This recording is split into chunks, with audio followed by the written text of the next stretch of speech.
I put my trust in you, and I trust in our love. I put my trust in you, I put my trust in love. I put my trust in you, and I trust in our love. I put my trust in you, I put my trust in love.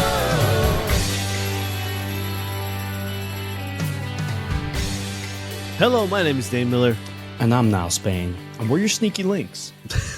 We are your fuck buddies. I don't know what I do. What do I say now? We're a sex and dating advice podcast. It takes your sticky, sexy situations, turn them into sexy, sticky situations.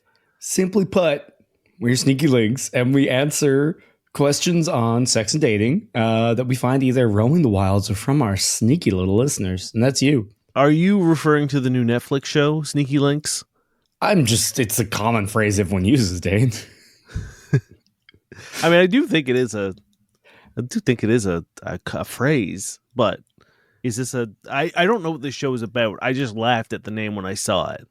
Yeah, no, the main thing for me is so I watched it because it's an easy sell for me, trash Netflix dating shows, unfortunately, because I'll watch them and it's like, this is funny. And then 3 or 4 episodes in, I want to die because it's so depressing and everyone's so terrible. And it actually does end up depressing by the end of it. And I'm like, I understand why people have terrible views on sex and dating. If you're a young person, this is all you watch. You're probably just people are scum. But watching it is because you can tell no one on this show is of the age that would say the word sneaky link, because I believe it's new with the teens, so everyone when they new with the teens, well, it's new with me. So everyone when they say it is so painful, you know what I mean? And my sneaky linking ways, and it's almost like they have to say it every 2 or 3 sentences. But then they do. Yeah, but they also have the sneaky link lowdown. It's just, I don't know, man. Every time it says, I want to die a little bit inside. And it's... Yeah, I don't think I've ever watched a single dating show. I've never watched The Bachelor. Mm-hmm. I've never watched any, Love is Blind. I've never watched any of those because I just can't. I just physically cannot watch. Because of you and your partner, I still haven't watched Love is Blind fucking reunion. I mean, it's not me. I said you and your partner. I mean, that has nothing to do with me. Leave me out of this. Keep my name out your mouth. Come slap me. Yeah, the closest I can get to watching reality shows, it's got to be a game show. It has to be The Circle, Traders, that. That's my level of reality show. I would even watch Survivor again. I can't watch the next level up, which is the Real Housewives, Vanderpump Rules, fucking no. That's too, because at least with these, there's still an element of game. It's here's day one, and here's the way you make it through this thing, as opposed to just a formless we're shitbags, Yeah, it's I still got to bad. do a conversation about Vanderpump with my partner, and the new one. I think it's called The Valley, where it's just all the really shitty people that got canceled on Vanderpump. Nice. When it made their own show, essentially. And I don't remember how we got talking about it, but I was just these people shouldn't have a platform. These people shouldn't. I'm pretty sure they're all parents. I think that's kind of the point of it is they're all great. The kids. shitty people reproduce. Love it. And every episode that I was overhearing was them talking about how they're all alcoholics and they're all addicted to drugs and it's these people, these are parents. These people have children. There are young lives that are dependent on these people. And it's you never know how much of it is fake and put on and whatever. But that's the thing. But what's worse is true or not, you're kind of incentivized to be shitty. Yeah. I mean, that's my thing is people think that this is the path to success now. And unfortunately, it kind of is. Well, again, you haven't seen any of this, but there's one guy, Harry Jowsey, who was on Too Hot to Handle and then something else. But it's his hallmark is fully abusing all the women on these shows. And yet he has a very successful podcast and people still, I guess they're he's hot. So who cares? And it's he's a scumbag. He's awful. Well, look at people like Chris Brown, right? The fact that man still has a fucking career and also is still being invited to award shows just shows you how fucked everything is. It's disgusting. But on to sex news that I'm sure we won't also find disgusting. Did you hear about Tinder? I know it exists still. Oh, yeah. Okay. Well, that was it. I haven't heard of Tinder No, yet. they have decided we've been monetizing the man for too long. We got to start monetizing the women. How do you think they are tailoring their monetization towards women, Dane? You have to pay a monthly subscription, or they release your home address to It's true. No. scariest men. They have an AI model, and they scrub through the men's profile that use the words like female, high value man, And just send them your address. Yeah, and they send them your address and full Google Calendar, so they know where you are at all and times. your measurements. Yeah. No, they have put a height filter on for men. So women can be like, I don't want to see men under 6 foot. I don't want to see men under whatever. But it is locked behind the gold and platinum tiers. Oh, What a healthy move. yeah, Yeah. cool. Can you imagine putting other physical attribute things on this? It would be pretty bad. I mean, this is the age old, argument of how typically it is okay. And look, I'm not saying societally men have ever faced any repercussions to making judgment calls on women's bodies, but there is also a sort of even glossier reaction to women doing it to male bodies. There's almost no repercussions to it. Well, that's the thing. I feel like the uproar if this was oh, Tinder gets you filtered by weight or weight, cup boob size or something. Yeah. I think the furor would be global. Mm-hmm. I don't think it would be I tried to look it up and it's there's a few select articles. One of them is 4 lines long. That's it. That's, and it is just a thing that people are just yeah, get over it. I think it's pretty fucked up. But, Tinder got to make their money somehow, I guess. Yeah. All right, you ready? What are we going to talk about this week, Dame? We're going to talk about girlfriend humiliated me in front of my family by insulting my performance. Voyeur baiting. Accidentally rejected my coworker, and I regret it.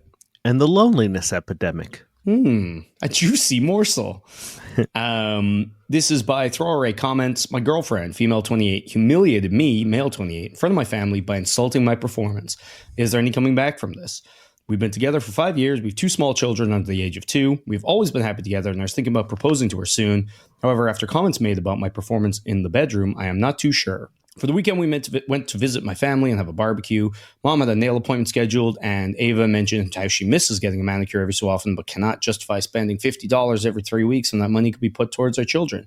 Mom mentioned salon does them for $30 and has a spare appointment at the same time. I suggested she goes with my mom and gets her nails done as it was cheaper. She never spends money on herself, so it would be a nice treat for her to get them done for once. Gave her my bank card, told her I'd pay. She agreed, took the appointment, came home same time as my mom. Dad and I stayed back with the kids while they were gone, and they came back an hour later. I looked at her nails. They'd smoothed them out with white tips at the end. In all honesty, it didn't look too much different, and I can't understand why women spend all that money on it, but it made her happy, so I wasn't going to complain. We were sitting in the dining room while the kids were playing and having general conversation. Ava started scratching my leg with her nails, and I laughed, saying it was 30 quid well spent. So I got a cushion from the sofa, put it in her lap, and she started scratching my head. I have to admit, it felt really relaxing. My mom laughed and told us to get a room, and she said she would watch the kids for 10 minutes, to which Ava very quickly replied, "We wouldn't need 10 minutes. 2 will do," which was very clearly a direct jab at me and my performance. It was humiliating, and she'd never mentioned anything like this before. I feel sick to my stomach just thinking about it. I was so humiliated in front of my parents. Is there any way we can come back from this, or is my relationship cooked? I think there's a very important piece of information that we need, and that is, what is your actual stamina like? Do you usually finish in 2 minutes? Or was this an exaggeration, haha, we're horny, it's not going to last very long? Because, I think there's a big difference between if your lovemaking is a normal amount of time, or whatever, not a quick sort of turnaround, then this obviously isn't a jab at you. You know what I mean? It's if you had a big dick and someone said made a stupid joke about your size, you wouldn't be oh no, my dick is actually small. True, but you might be oh, now my friends think I have a small dick and I'm sad about that. Sure, yes. Yeah. I think there's enough playful banter happening in this situation. I don't think the mom was literally hey, go bone, son and future daughter-in-law, go have sex in our home. Yeah, you already have 2 kids in 5 years. Let's add another one. That one, you guys got to work quick. But 2, is it more likely that maybe she was saying that either one, she was horny, or two, like they've been with the kids for so long that even 2 minutes would be great? Yeah, those seem way more likely to me. I very much doubt she was like, hey, Giselle, your son comes quick. Yeah, and like, again, like, even if you might have been like really implied that you were really into the nails, making it seem like maybe your wife was feeling herself and being like, oh, we won't need that. I'm going to get it done. Yeah, or, right. Did you offend your wife by suggesting that $30 was enough to like buy her like sexually? You know what I mean? If she like scraped your leg and you were like, $30 well spent, it feels a little like, oh, she's a commodity. Like, I paid for her thing, so now I'm going to get sex. Maybe you offended her first. I doubt it if she's scratching your head in her like lap, but you know, you're not exactly a wordsmith here. I don't think that this is a problem. And I think this is where we talked briefly about it. They can't get married anymore. The relationship is cooked. It's all done. These two kids grown up without a father now. Yeah. Like, we talked about it last week where it's like, you bring up insecurities with your partner so that she knows that she doesn't make this joke again, right? Say like, hey, that was really uncomfortable for me and it made me feel kind of shitty. And I want to know if there is, do you feel like you don't get enough sexual attention? Like, is that like, was there some truth behind this? Because look, we've talked about it again before where it's like, if you don't last that long, then there are a number of other things that you could be doing to make sex a longer experience. You have hands, you have a mouth, you could do all number of things, toys, anything. Yeah. And no one's going to be like, look, I came really hard, I had a great time, but some of it wasn't done with his dick in me for long enough. Nobody gives a shit. You know, if you rock her world has been rocked. Yeah. The world isn't unrocked based on how long your dick is inside someone. Yeah. You can't unrock a world. You can't. You cannot. And that's a lesson for us all. Let me tell you that. Yeah. Also, like, if you're with someone and you presumably like them and love them and et cetera, why is there no benefit of the doubt? It doesn't seem to be that like you are confused, but you trust her. It seems to be like, damn, this bitch. Like, you know, like, why do you jump immediately to like, yeah, she was mocking my sexual performance to my mother. Even if someone did that, I would probably be unwilling to believe it because I'd be like, that's a weird move. I also don't think I'd be that sensitive about it, right? Like, if there was like this kind of, oh man, my mom doesn't think I'm gonna like last long in bed. Like, dude, who cares? Do you want to like? Your mom shouldn't be seeing you as a sexual prospect anyway. So the like air around the event was all very joking, was all very fun and light and like, ha, we're having a good time. None of this is to be taken seriously. Yeah, but she chose her moment. She was like, this piece of shit. It's a nice moment. People are saying good things. He did a kind thing for me, but this is when I swoop. This is where I destroy this man's reputation, his sexual reputation with his mother. Yeah. And that's the thing. Even if this was genuine, I don't think there's a world in which it's embarrassing for you. If someone makes that kind of comment genuinely in this kind of situation, it's embarrassing for them. Yeah. I mean, like, right? Look, like, you might be embarrassed and you might feel bad and it might make you feel shitty. But like, I don't think anyone's taking this to the bank. No, and who's your mom going to tell? Like, why does your mom care? Nobody cares. It's weird. Again, if this is what went down, which I don't think it is, it's weird for them, not you. Yeah. And also, I very much doubt this is what happened. Give them the benefit of the doubt. Talk to them and be like, hey, this came across strangely. And I'm sure they'll be like, oh, God, that's not what I meant. And then you'll get the fuck over it and move on. Yeah. This is a weird turn to take when this happens. Give your partners the benefit of the fucking doubt. And also, like, are you going to cut? Like, do you really think that anytime someone says, like, anytime your partner may make a mistake and say something bad or something you don't like, is that really like you just be like, well, that's it? Ain't no coming back from this? Because like, which I think is dramatic anyway. But when you have children with someone, you can't just cut and run like that for no fucking reason. Like, you need a little bit of a thicker skin. And like, that's not something I usually say. Usually I want you to be in touch with your feelings and I want you to be, you know, have an emotional soft spot. I want those things. I want you to be a vulnerable man. Like, that's no one's saying toughen up.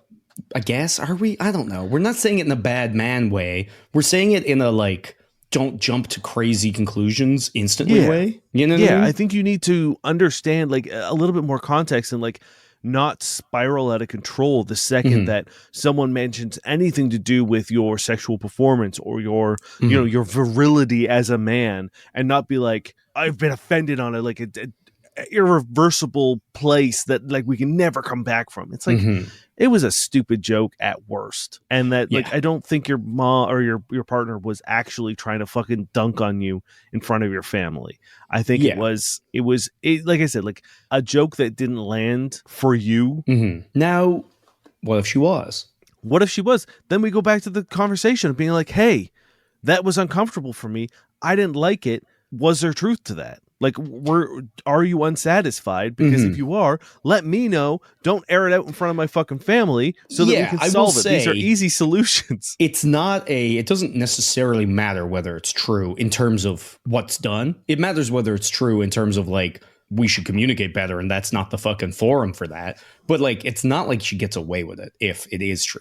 It's still a fucked up thing to do. Again, in this weird scenario in which this is what took place. And if she has a habit or goes forward and starts mocking you in front of your family and friends, by all means, break up. Yeah. But I don't think one time where you're not even sure what happened is the time to be like, that's it. Yeah, if you had a whole laundry list of times where she brings this up every chance she gets, anytime you're in public, hanging Which I with her think would friends, be mentioned by now. yeah. Like if this is the first time it's happened, whatever. And if you are concerned about it, have a conversation. Even if it is the most obvious joke in the world, you're allowed to be uncomfortable with it. And you're allowed to request that your partner be like, hey, like, do you want to maybe not make those kind of jokes around my family or like in public or something? Like, I don't think that's an unfair ask. If I didn't want my sex life and my, you know, whatever discussed in public, I think that is a very reasonable Cum-Clock. request. I'm sorry? Your Cum-Clock. What the fuck does that mean? It's like Sneaky Link. It's like your Cum-Clock. It's just like how long you can last before you splooge. Gotcha. Okay. Obviously. Don't ever say All the kids are cum-clock saying to me ever again unprovoked. Hey, Cum-Clock. I hate it. Let's go to another question. This is from Double Storage. Voyeur baiting. How would you hint at a couple's wild sex life without being cringe or crossing lines? My husband and I are attractive and flirty couple, 28 and 29. Super into each other, and we have a pretty incredible sex life. Soon we're going out of town, and a woman we know, not super close with, but friendly, will be house sitting for a few weeks, staying at our place and taking care of our dogs. Basically, I'm into voyeur baiting, not in a direct or performative way, but in a sense of planting little details that might lead someone to wonder about my sex life. I'd love for her to notice subtle clues that were wild in bed. Not anything overt or inappropriate, just things that would make her think, wait, are they hot like that? And maybe even fantasize a little. It's not about involving her or making her uncomfortable. It's about curating that perfect tension where something feels private, but just visible enough that she could notice it if she's paying attention. That would make her want to investigate and fantasize. So here's my question. If you were house sitting for a couple and stumbled across something that made you realize they were probably having crazy good sex, what would that be? Without feeling cringe or staged, what would be the perfect way to voyeur bait? Looking for creative, subtle, respectful suggestions from folks who understand this kind of dynamic. I'm sure you can tell by the way I read that question that I'm not looking to answer her question.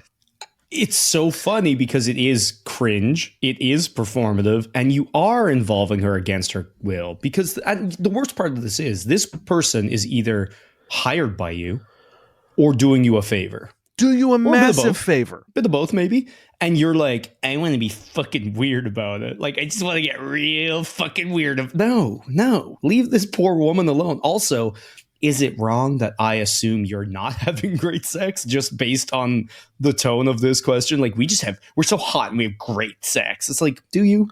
Because if you did, you probably wouldn't be talking about it like this. Yeah, and like, look, there are ways of doing this that are very easy that don't involve your Note poor that just fucking says- house sitter. You ravaged my Cum-Clock. You changed the time zone on my Cum-Clock last night, honey. And then you leave that post-it on the table by accident. They're like, oh my God. Is he EST now? Is he GMT? Is he troll time? Shit. You never want a man on troll time with your Never want a clock. man on. No. Hey, even the troll time Cum-Clock is right twice a day. Look it up. Troll time's a thing. Okay, what are these easy ways, Darren? Sorry? You said there are very easy ways to do this. Yeah. The dildo wall? No.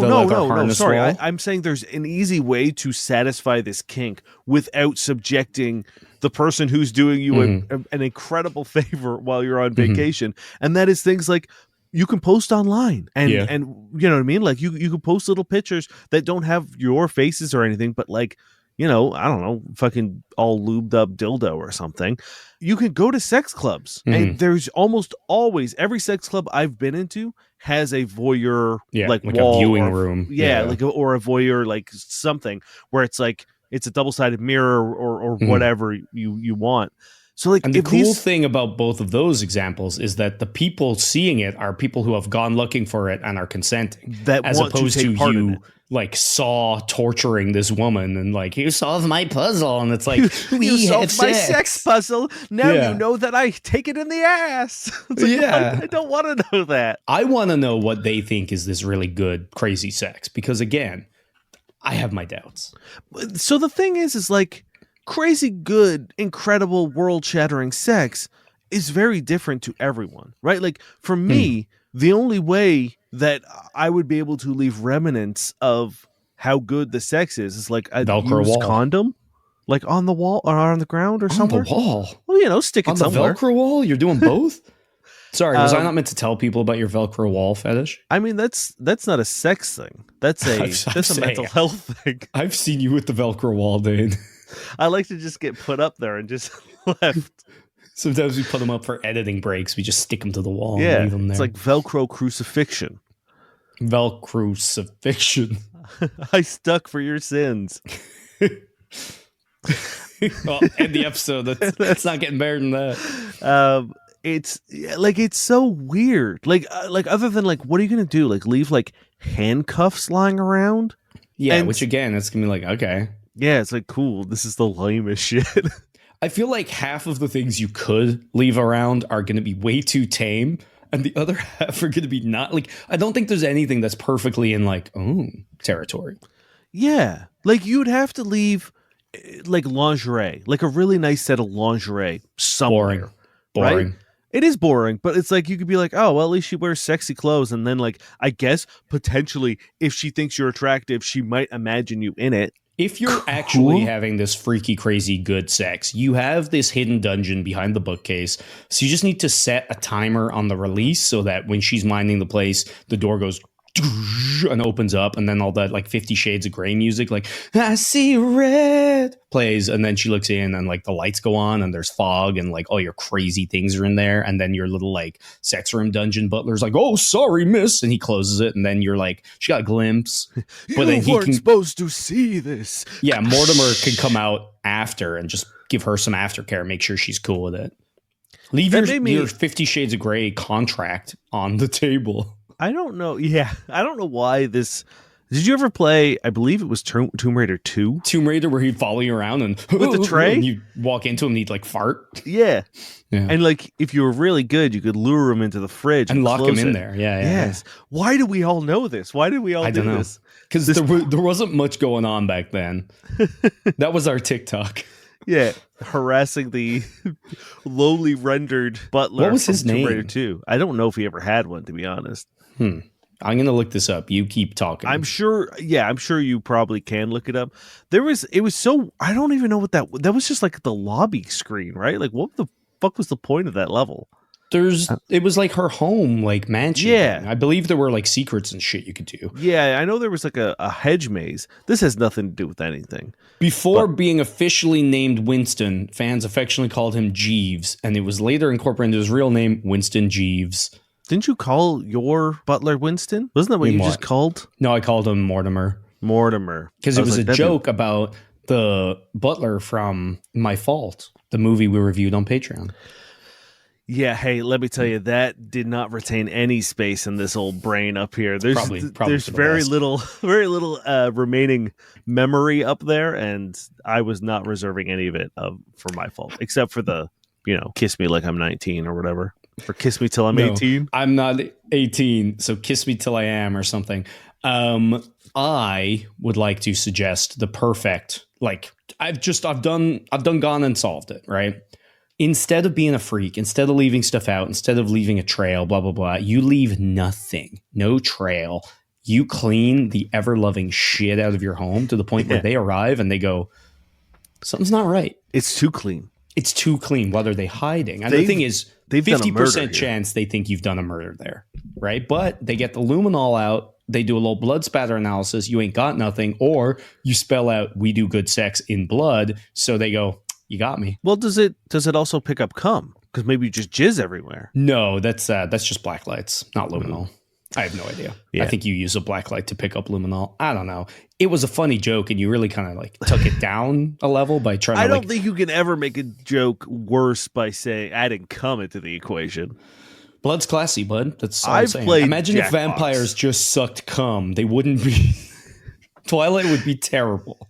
There'd be so many vampires. Yeah. Imagine just every time you got your dick sucked, if it was a vampire, you got turned into a vampire. Then you had to suck a dick to live. So next question. Yeah, don't be a fucking weirdo. This person can't consent to this shit. You're not cool. There are better ways to do it.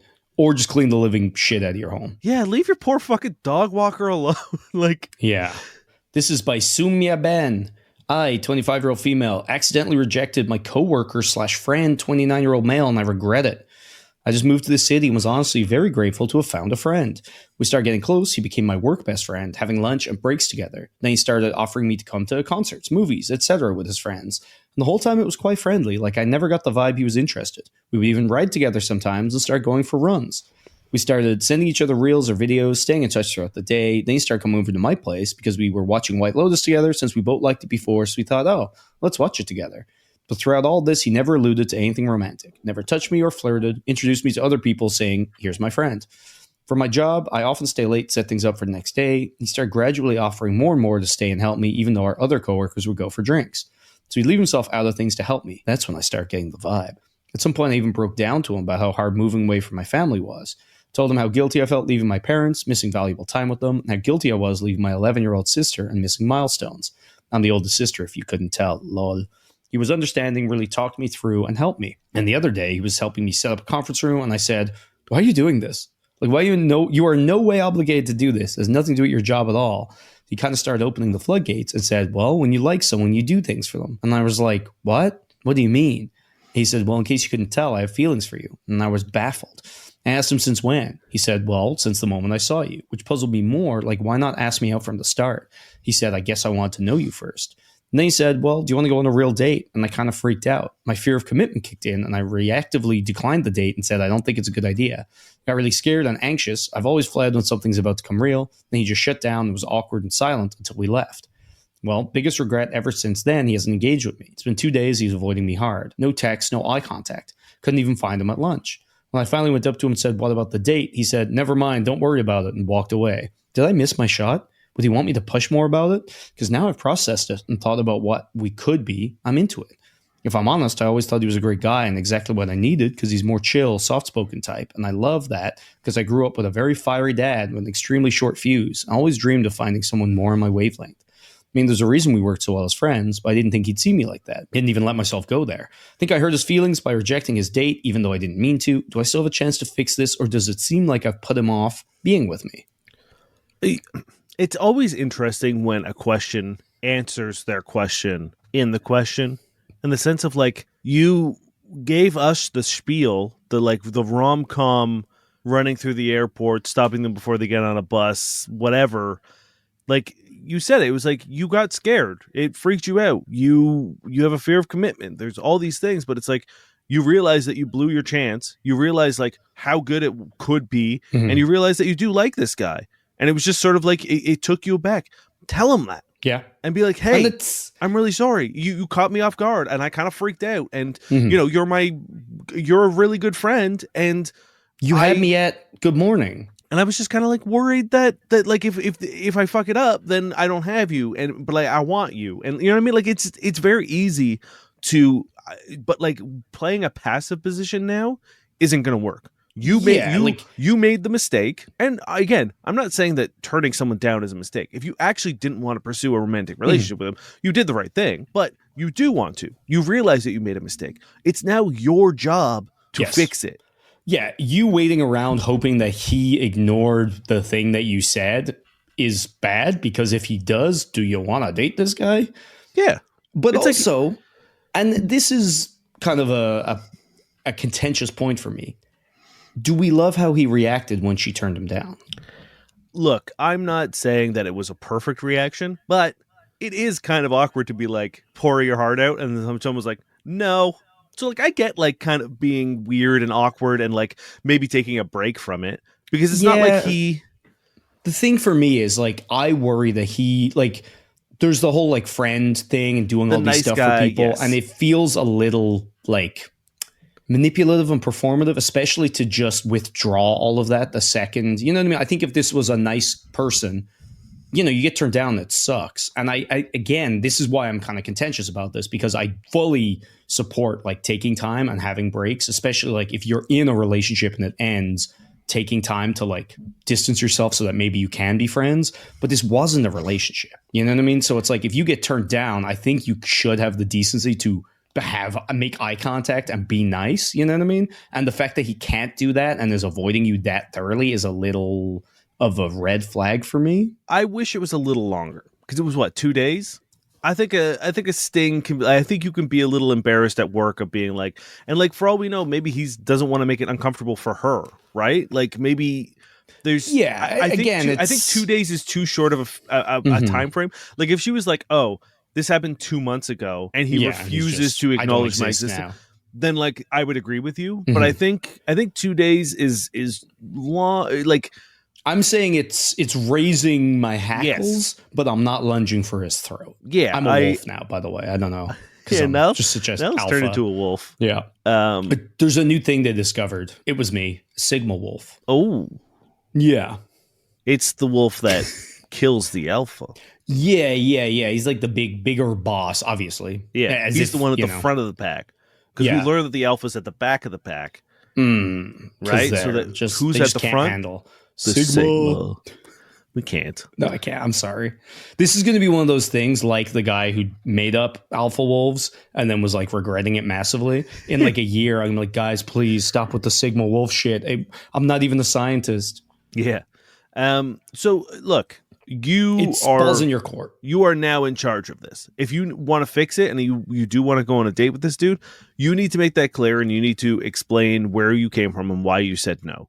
And then at the very least, I think you should also try to mend the friendship. And that's kind of an equal level thing. I think you should be like, look, like you're still really important to me, and I don't want to lose you as a friend for this. And hopefully he's not what Niall and I kind of fear might be happening. And hopefully he's like, you know, he's also allowed to be like, well, I think I'm a little too deep in the feelings and I do need a little bit of a break in order to. Yeah. And that's the thing. If he can't be your friend because of the feelings, again, it's kind of a murky area, because there are elements of this that's positive, but it also could be super toxic. But I will say, just for you, try to make sure that your feelings aren't based on fear and loneliness and like, oh, I'm now missing him as a friend and a support in this new place, and that's why I feel like I should date him, rather than you actually liking this person. Because it seems wild to me you would hang out for this long, this intimately, and not even consider it, kind of deal. Yeah. So just make sure that you're not being swayed by the fact that you are vulnerable and lonely, and you had this kind of like overwhelming affection that's now been withdrawn, because I am just a little worried for you. Yes. But the ball is in your court. If you do want to pursue this, you just need to make sure that is what you want. And, you know, if he is weird about it, then maybe that's a good sign you don't want to get together. But I do think you have to like take a chance yourself and not just be like, hey, do you want to go on that date? You know what I mean? Like, because if you don't come at it half-hearted, be like, hey, as Dane said earlier, be like, I was scared. I kind of reflectively said no. I wasn't ready for it. You know, I was worried about our friendship, but I actually really do want to see, you know, like bare your fucking soul a little bit. You know, he put himself out there. I think it's only fair that you do the same back. Yep, 100%. This is from a Sleep Antelope. Why is failure in dating seen as a way to tell if a man is a bad person? I see it everywhere that loneliness isn't real, that men need to improve. And I agree, but I'm a 21-year-old man and I have no success in dating. And I think there are many reasons for that, such as my personality is pretty strange, and I'm not the most handsome looking guy, and I have many mental health problems that people can clearly notice. All these reasons are justified, but I dislike the notion that it is because I'm a bad person. I'm starting to feel like someone who is not supposed to exist, and that love and dating are for people who are supposed to exist. I may die alone, but I'm not a bad person. I try to be honest and kind, and I don't always give compliments and wear a smile, but spelled wrong. But I am kind when I need to be. I know none of this is special, but I just want someone to know that my loneliness is my fault, but not because I'm a bad person.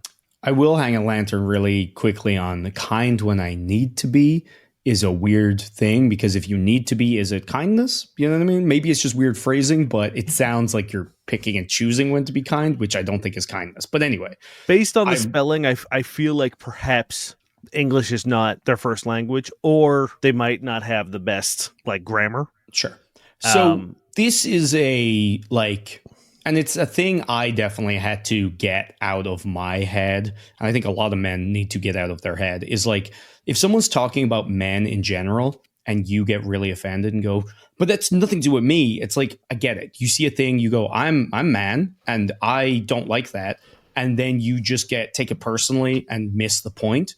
Like saying that the male loneliness epidemic is that men need to get better, I think is reductive. And I think it is harmful because there's a lot of like pro women spaces that are really like belittling this thing when it's like, it's a societal, like, you know, there are a lot of things that go into it, like toxic masculinity and like lack of, you know, emotional awareness and, you know, all these things that society is like bred into men, that like when women were, you know, had eating disorders because of society, it would be wrong for people to be like, women just need to stop being idiot. You know what I mean? Like, I think looking at the larger, like societal reasons as to why things are happening are important. And there are a lot of things that men are socialized to be that are really harmful in these cases and kind of feed into this loneliness epidemic.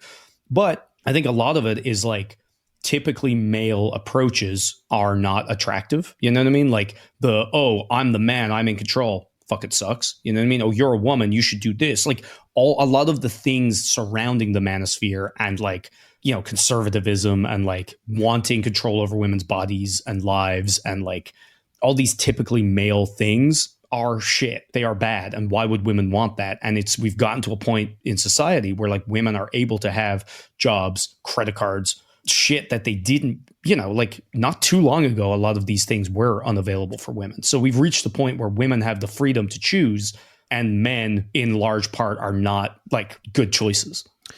Yeah, like it's one of those things now where the loneliness epidemic, which is something we've talked about pretty much since the pandemic, right? Like that's when it became very apparent that, and I think a lot of people gloss over the fact that it's not just romantic. Yes, it's not just with women, it's with other men. Yeah, like we saw that when the pandemic hit, where all these dudes were like, I'm alone and I can't go see my friends and I have no way of like contacting. I've been isolated. And it's like, well, like phones exist. Yeah. Every games form of online communication exists. Yeah. Watch a movie together. It was just the fact that like so many men didn't have real friends. They had people that they went to the bar with. Yeah. And watched a sports game and didn't say anything. And then we're like, I hung out with my friends. That was friend time, even though it could have been anybody sitting next to me. It didn't matter that it was, you know, Dave from work. But then there's also this, I think, kind of like hijacked version of it. And I think this is kind of, it happens a lot when there's a issue that focuses on men, and especially like a weakness of men or a vulnerability in men, where it becomes mocked and it becomes kind of like the punchline of you deserve it almost. Yeah. You know what I mean? It's like you brought up eating disorders.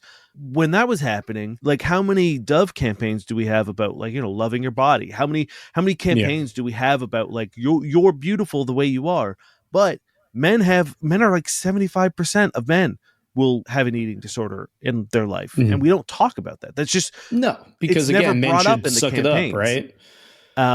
And now that we have this loneliness epidemic, now that we're sort of actually like talking about it, there's almost this, there's two prongs that are happening right now where right-wing conservative men are realizing that the consequences of their actions, and they're trying to play it for sympathy, of being like, we men are killing us. It's the men's right activists, right, who are cherry picking the tragedy and not the causation. Whereas, like, yes, a lot of women are rejecting the resurgence of hardcore right-wing conservatism that is rising. Very fucking good reason. Yes. And self-preservation, and that makes sense. So if those are your politics and if those are your values, then you're probably not going to have a great time dating, because women don't want to date someone that sees them as lesser. Yeah. Also, that's like, just it. What's really funny? Just a quick aside related on this: the amount of posts I've seen with people being like, "Oh man, like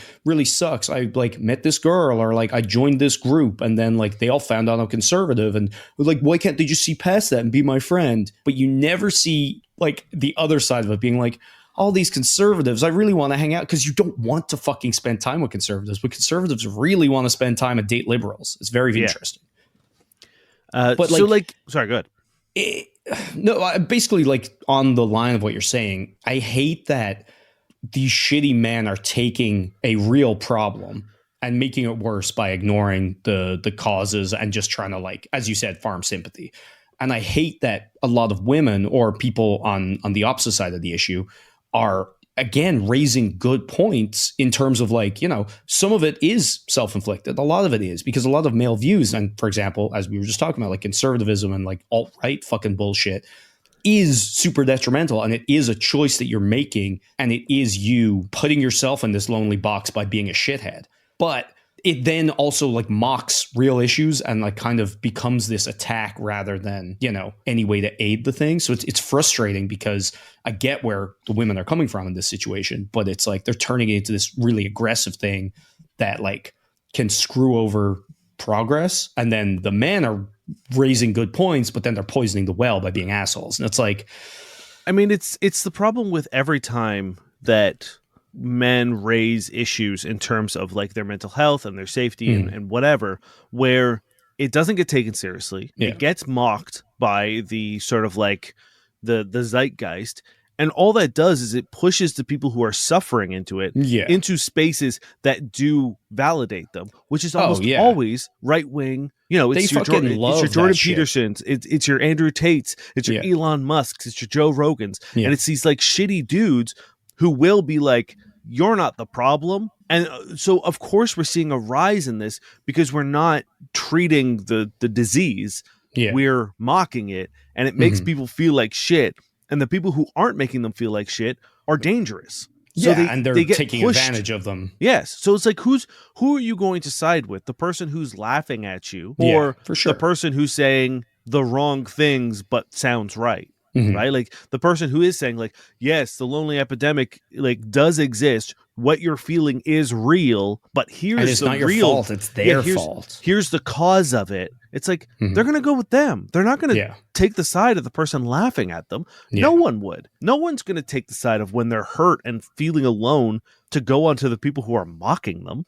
Yeah. Yeah. And it sucks, so I wish we could have a more nuanced conversation in general and like actually try to fix this rather than, again, pushing people to either silence or these really harmful like groups. Yeah. Because I mean, like, look at things like when we did our study on like the fucking dating apps, right?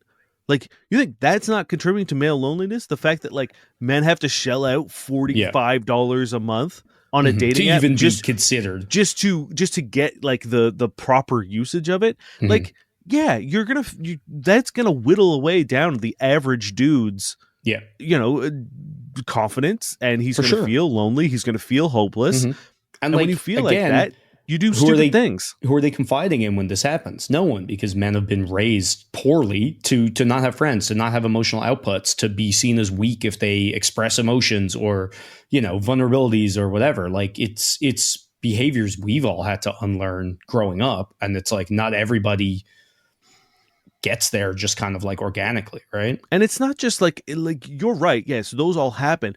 But then it's also like going back to the eating disorder thing. We never talk about it. Yeah, it always gets swept under the rug. So Or mocked. we don't even, as men, get to like see it as an option, right? Like we never get to see vulnerability being presented to us as an option because it's never talked about. There's no ad campaigns about, getting us healthy. There's no, and if we saw it, if we saw more people in the day-to-day life, if we saw posters, if we saw whatever of being like, oh, I'm not the only one dealing with this. But when you feel like you are, you feel like you're weak and you feel like you're wrong.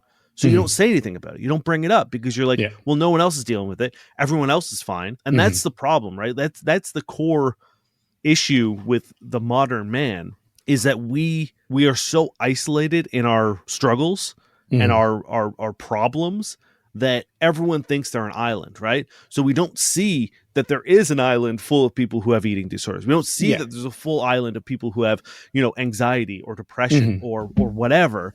We don't see any of those things because we all keep it to ourselves. So we all just because think we're everyone also is doing told okay. if we don't, one, we don't see it, so we're not prompted to. But two, we're told if we just do it, we're weak, pathetic failures, right? Especially when when it is brought up, it's laughed and mocked at, right? Yeah. I mean, like anytime when I was struggling, I remember talking about it to friends and like, I'm trying to be very cautious in the sense of like painting women as villains because they're not. But I remember bringing it up to a group of my female friends of what I was struggling with. And all of them were just like, it's way worse as a woman. And I was like, I'm not arguing that, but like I'm also struggling and asking for help right now. And I'm not asking, like, I'm not comparing. This isn't a competition. And it's not like whoever struggles the most should get all of the help, right? Like there should be a sliding scale of being like, I need help. I want help. I'm looking for help. And being told that like I haven't suffered enough to be taken seriously based on whatever metric you're judging on. Like that sucked. And that like, it really did kind of like make me shut down for quite a long time. For sure. And it's like, if you're having a bad day and you're telling someone and they just go, I'm having a worse day, you're gonna be like, okay, cool. Like, fuck me, I guess. You know what I mean? No like, one feels better about that. It's kind of that simple where it's like, yes, if I'm having a bad day and you're having a terrible day and I ignore that, yeah, I'm a piece of shit. But like, just because you're having a bad day too, or a worse day, doesn't mean I'm not also allowed to complain or have a bad day. These problems are both mutual and separate.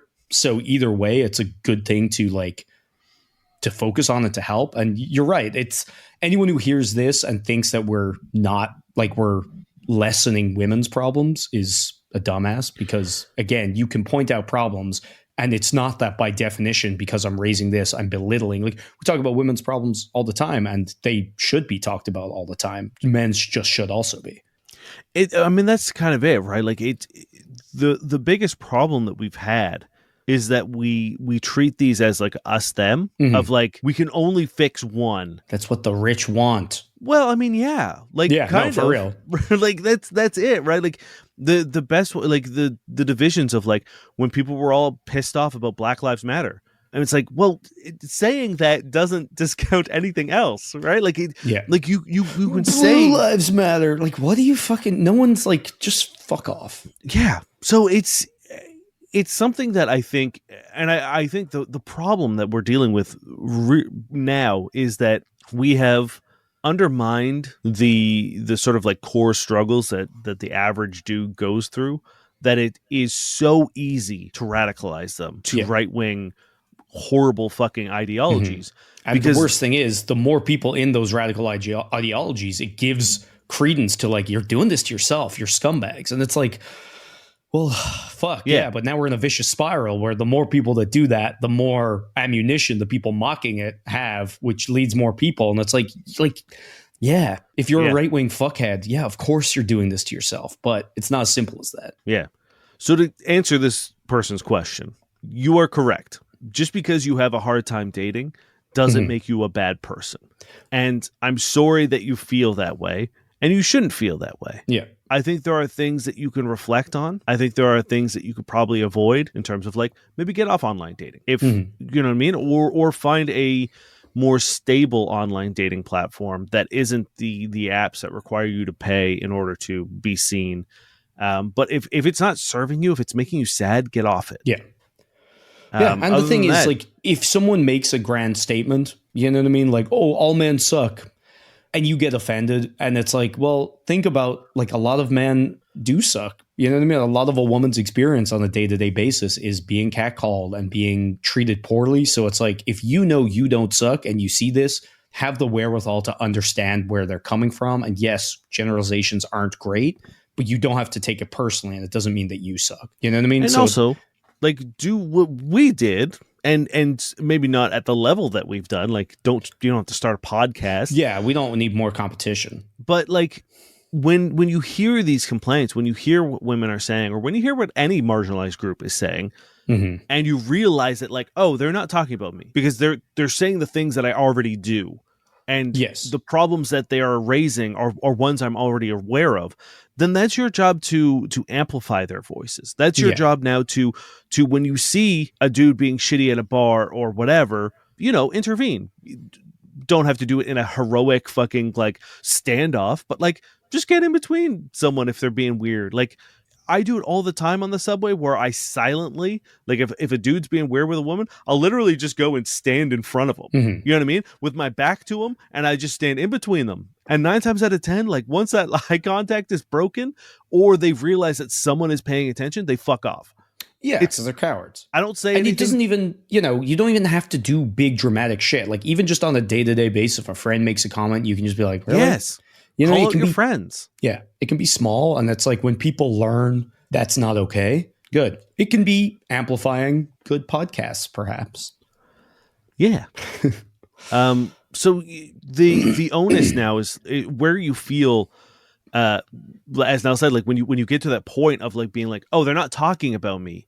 It's like, great. Now the rest of the work is kind of on me to ripple out, right? The same way that the right and the shitty people ripple out to try to grasp people. There are also people like kind of floating undetermined. If you ripple positivity and common sense and like all the good stuff, you might be able to get them on your side. And now all of a sudden you're not so alone. And I know I made a joke about supporting us, but like, it's a sad fact of life. And this is basically what Twitter is all about, is like negativity gets thrown around. You know what I mean? Someone makes a bullshit comment and a really shitty post, and everybody hops on to share it and be like, this idiot, or to combat it in the replies, but that boosts it. So these people end up with gigantic fucking platforms. You know what I mean? The people who like Andrew Tate probably post about Andrew Tate less than the people who don't like him. And it's like negativity gets posted, it gets boosted, it gets shared, and all these like algorithms and shit are built to like promote that stuff, right? Like, look at Twitter, it's all just rage bait. Meanwhile, non-controversial or like nice things generally don't get that same, like they just kind of get buried. So it's like, support positivity, support good artists and good creators and good messages, and try to like, vote with your money, vote with your time, with your attention, with your reviews. You know what I mean? Like it can really make a difference to people who are making good content and good messages. You know what I mean? Because the other people are getting that fucking support. So yeah, it doesn't have to be us. I'd like it if it was. I think that's going to be it. That's it. We've done it. We love you. We do. And if you're a guy out there, like, you could feel free to reach out. You know what I mean? We are anonymous. Well, we're not. You know our names and shit. But like, we're distanced from you. You can send us an anonymous email. You can ask stuff. You can share your concerns. We got you. We do. And if you're someone who is non-male and you are finding yourself mocking the male loneliness epidemic and stuff like that, it's like, I get where you're coming from, and in ways you are not incorrect, but in a lot of ways you are. So there's maybe a better way to do it, maybe a more positive way to do it. Mock conservatives, like mock the group and not the problem, I think is the way to go about it. And encourage people to think about their choices, right? Like, if you say, like, if you're struggling with loneliness, joining these people aren't going to help you. Yeah. Right? I think that's a far more friendly and positive and educational way of saying it, as opposed to being like, you deserve it. Yes, Like, yes. And like, understand that like society plays a role, you know what I mean, in these things. And again, it's like, you wouldn't, I hope, mock somebody with an eating disorder brought on because like body images in the 90s were so fucking awful. Again, there's still issues, but like, if you can recognize that society brings men up a certain way, surely you can have a little bit of kindness then if some men struggle with you know, opening themselves up to, like, again, half the fucking male loneliness epidemic is with friends and family. Yeah. You know, if not more than half. So, and I just think kindness and understanding, because you could probably understand how society plays a role in your problems. So it's like, maybe look on the other side of the table and see that there's that same hand behind a lot of it. But thank you, Josh Eagle and the Harvest Cities, for the song Paper Stars. I will say we have a live show coming up June 19th, the Black Sheep Cocktail Lounge in Liberty Village. It's going to be celebrating Pride. We have some special guests. One is already confirmed, the wonderful Trevor Campbell, who we love, who you might recognize from last year. You might know from their incredibly smart and funny podcast, Queerial. You might know him from You Made Me Queer. You might know him just from me being a gigantic fan of his. So it's already going to be a blast, and we may have another special guest as well. So stay tuned. Hopefully we'll see you there. Ticket links will be going up shortly, and yeah, it's going to be a lot of fun. Ready for some bad sex writing? Yeah, I was going to ask. The breath rushed out of her with a sigh. Oh, that's good. Slowly she began to move on him. Oh man, I can feel it. It's like a hot rock in my pussy. Harder, he said. I want you to beat it. She began to move faster, her body slamming down on him. She leaned over him, shaking her breasts in his face. I'm beating you with my titties, she said. This sounds like it was written by a 14-year-old. Like, we just watched, I watched an episode of Bob's Burgers for the first time. I haven't seen any of it, and we watched it, and there's like an episode where Tina writes like fanfic or something. Yeah, friend fiction is what she was calling it. And that literally sounds like what she writes. Maybe not as explicit because it's on TV and she's a child, but like that sounds like something I would have written when I was 13, being like, yeah, I want to be beaten by titties. There are a few pages included in this, and I just realized the next page gets really racist. So I'm just not going to even name or do anything with regards to this novel. So this person, bad sex writing and just bad person writing. So that's all we need to hear to get the hell out of this episode. My name is Dave Miller. And I'm Niall Spain. And we've been your fuck buddies. Your sneaky links.